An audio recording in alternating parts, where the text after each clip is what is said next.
This is the Fox 5 News Block. ICE raids taking place across the country and in our area. Why the mayor of Newark is outraged by the pushback that he's facing. And President Trump making his first trip of his second term. He's visiting areas devastated by natural disasters. The controversy he created after remarks he made about FEMA. Good afternoon, I'm Bianca Peters. Welcome to the News Block. Those stories in a moment, but first, here's a live look outside right now. Looks nice, however, it is cold. Let's bring in Nick Gregory for a first look at that forecast. Hey, Nick. Hi there, Bianca. Let's not get too crazy, but it's 32 degrees in the city, finally hitting the freezing mark, and it's above that in Newark, 34, so some improvement there.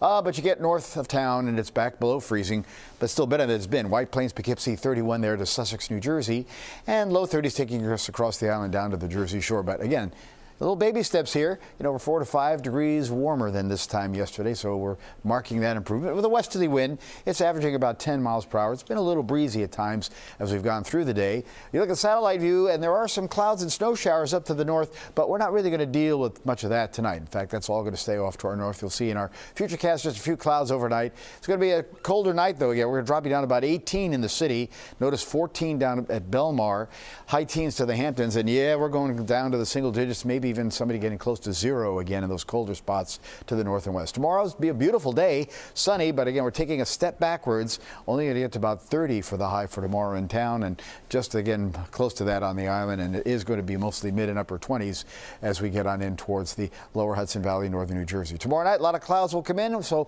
won't be quite as cold. Temperatures will actually be pretty steady, mostly in the upper 20s, and those clouds will give way to sunshine, maybe a bit windy on Sunday, but feast your eyes on this.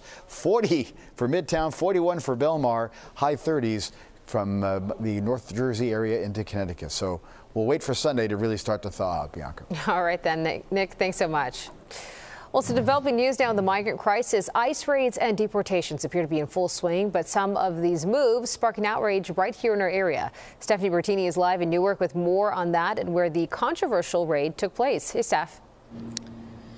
Hey, Bianca, Ocean Seafood Depot here in Newark, it's open for business, and many people who live in the area are talking about what happened here yesterday, and a lot of people say they find what happened here yesterday very concerning. We heard from several people who work with immigrant groups here in the area, and we've heard from the mayor, who automatically said that this is absolutely unacceptable. Today, what we heard from the mayor at a press conference where there were also other community leaders and humanitarians is that this wasn't right, because the mayor says this raid was executed without a warrant. The mayor says he's already hearing great pushback about his stance on all this. We know that yesterday here several workers were questioned about their paperwork, and 3 we heard were taken into custody. We also heard that a military veteran was questioned, an American, and the mayor had to say a lot about that as well, calling it absolutely disrespectful. Take a listen at what happened earlier today at that press conference. I've got a series of phone calls and emails that were not too nice.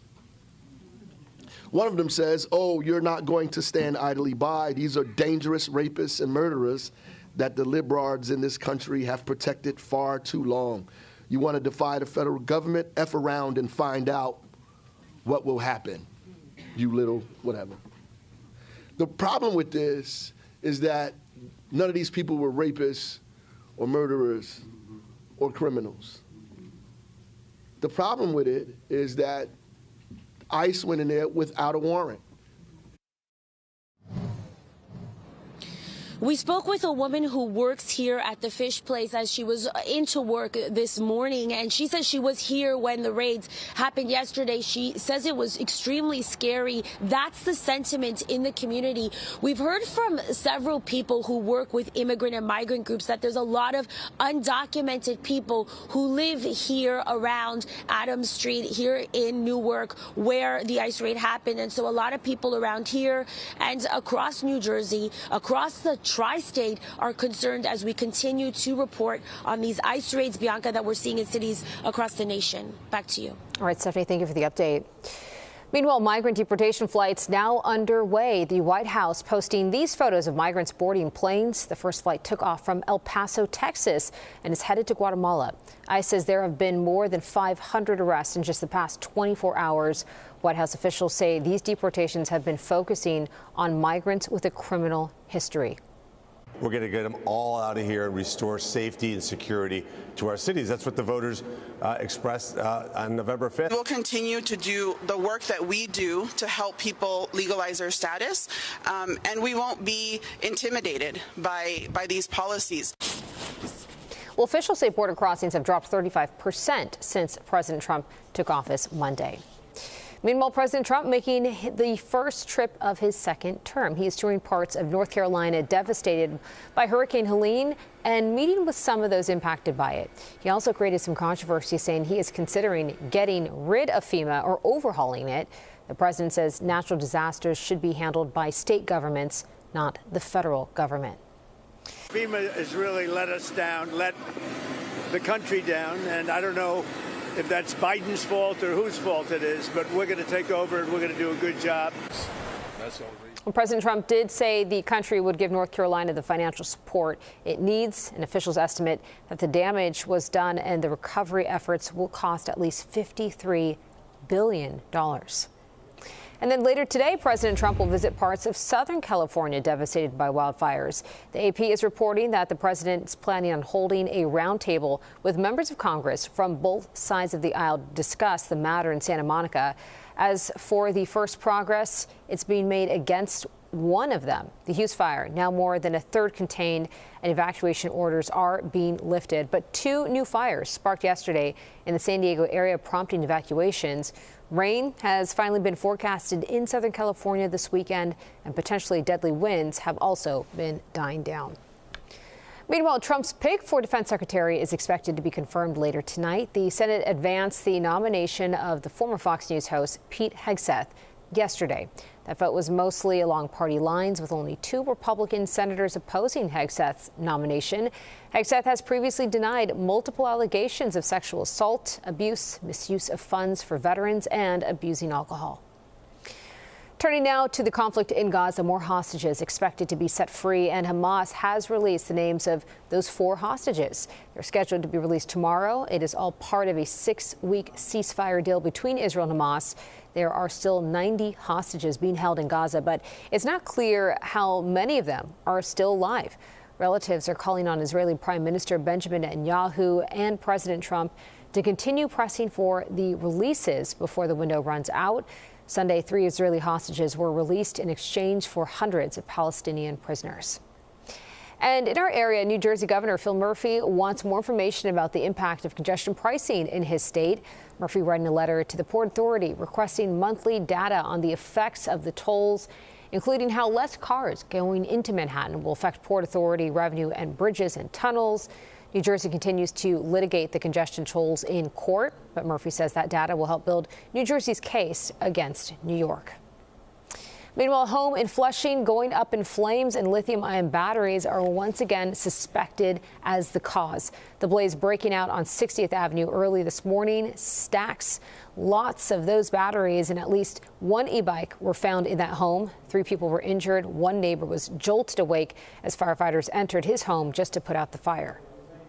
I woke up to the sound of a firefighter basically breaking into our window and climbing through and walking straight through our living room. To have a house catch on fire so close, right next door, it's a humbling experience.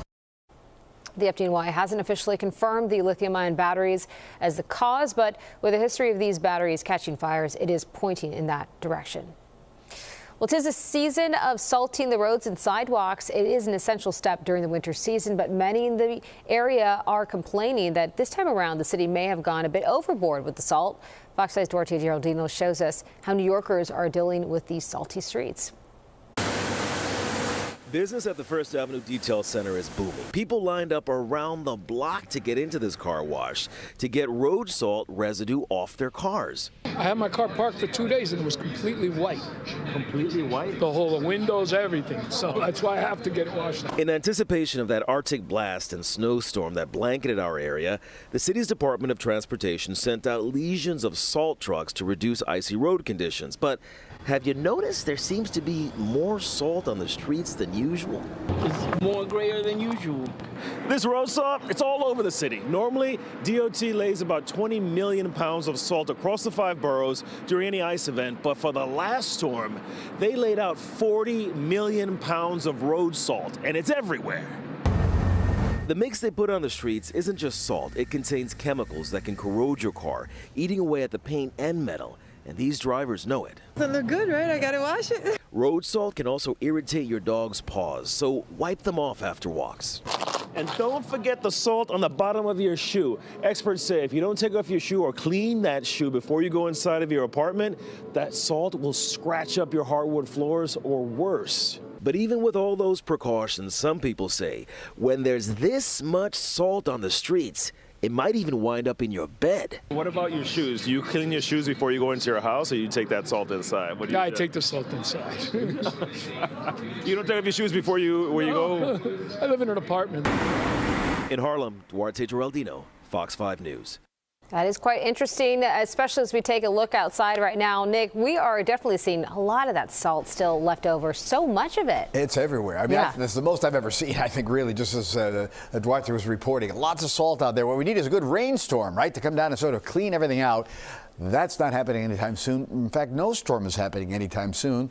These areas of snow showers, they're staying off to the north, so no big problem, again, coming up for them. As we sort of take a look at the wide view, again, you're going to see that that area of activity is off to the north and west. Are just kind of going to fall apart. So we've got no real system to bother us. In fact, we're going to take a look at our futurecast now, and that's going to show that we'll have a mainly clear sky as the night goes along, and tomorrow, a pretty decent day. Sunshine, a couple of clouds will be around, a little fair weather clouds. A little bit colder tomorrow. Be back in the upper 20s to about 30. And then a bit of cloud cover tomorrow night, but again, nothing really will happen. Those clouds will start Sunday, and then we'll end up with sunshine. It's going to turn out to be a windy day. However, it's going to be a milder day, as you're going to see in the forecast. We're headed for 40 degrees. But we're going down to 18 in Midtown tonight, up single digits to even some 0-degree numbers, well to the north and west as a few clouds stick around. About 30 tomorrow. Again, a little step backwards, but it'll be a beautiful day. Then it turns a little windy, but we get to 41 on Sunday. We'll take that, and we'll stay around 40 Monday and Tuesday. But again, those could be a bit windy days. Even Wednesday. Now, Wednesday, there's potential for some snow showers. We'll have to keep an eye on that at 39. And then we get right back to what we've known so well this January, Bianca, back to 30-degree temperatures for the end of next week. Yeah, sounds a little bit more normal. Nick, thanks so much. That's your news block for now. Bianca Peters, thanks for joining us. Tune in to the 5 o'clock news on Fox 5 and right here on Fox Local for all the day's news as it develops.